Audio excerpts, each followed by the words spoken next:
Hi, I'm Senator Scott Hernan. I want to talk about House Bill 314. You're going to know this as the library bill that we just considered in the Idaho legislative session that ended a month ago. House Bill 314 passed the Senate 26-9. 26 out of 28 Republicans voted for it.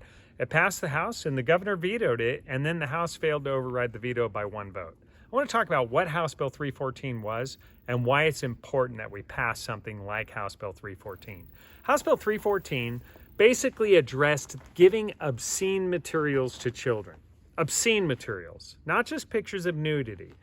I have seen, frankly, online lies by people saying that nudity was included, or I've seen lies saying that some of these types of books are not in our libraries. Well, let's talk about what is obscene first. Okay, obscenity is a very clear definition from Idaho criminal law. Right now, for decades, if you give some random kid on the street certain materials that are considered obscene, you're going to jail. However, for 5 decades that this law has been in place, libraries and schools have had an exception, probably because if they give sex ed materials, we don't want them to be criminally charged, which is reasonable. But things have changed over 5 decades. The sexual content in books has gotten far more aggressive. So here's the definition in the criminal law. The criminal law, when it defines obscene, it uses the word prurient, P-R-U-R-I-E-N-T. Prurient means that it arouses excessive sexual excitement and interest. Of course, we don't want to do that in children. Sexual excitement and interest is reserved for adults, so we don't want to be giving that kind of material to children. It uses the Miller test, which is a 50-year test by the Supreme Court. The Idaho Supreme Court understands it. The United States Supreme Court understands it.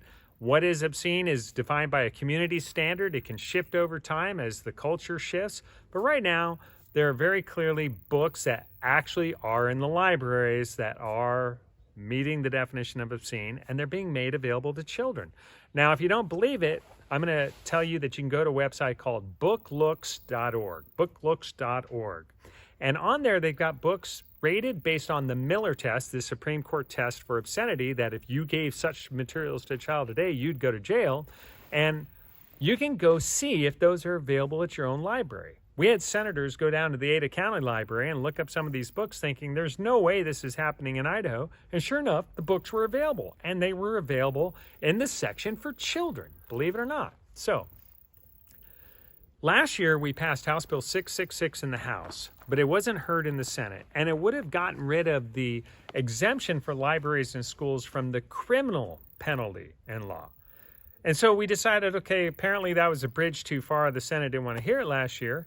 And so this year, we ran a similar bill, but we just enacted in the bill a civil enforcement mechanism. Here's the deal. The libraries and schools were required to do 2 things. One, they couldn't give the child obscene materials. That was the first thing.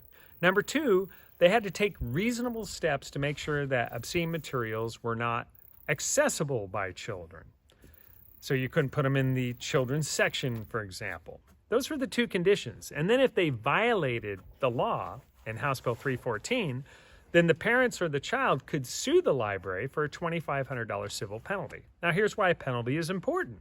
If there's not a penalty in the law, guess what? People ignore the law.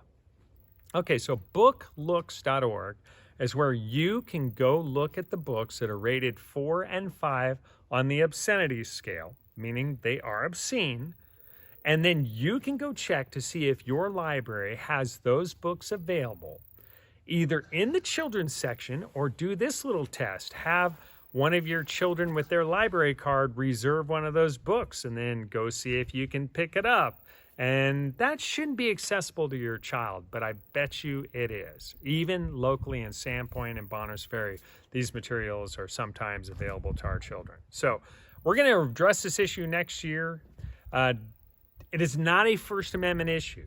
See, the First Amendment and your right to free speech does not allow you to go into a crowded theater and yell fire. It also does not allow you to give obscene materials to children. That's why you can be prosecuted for it. So the Democrats are saying this is a First Amendment issue. The Democrats are saying, let parents decide for their children. Here's the problem. The parents aren't always involved. Children are going to the libraries on their own, and they're getting the obscene materials directly, and the library is giving the obscene materials to their children. So we've got to put a stop to that. Why? To protect children and also to have equity in our law. So we're going to be hitting it again next year. That's your update on House Bill 314. I'm Senator Scott Herndon.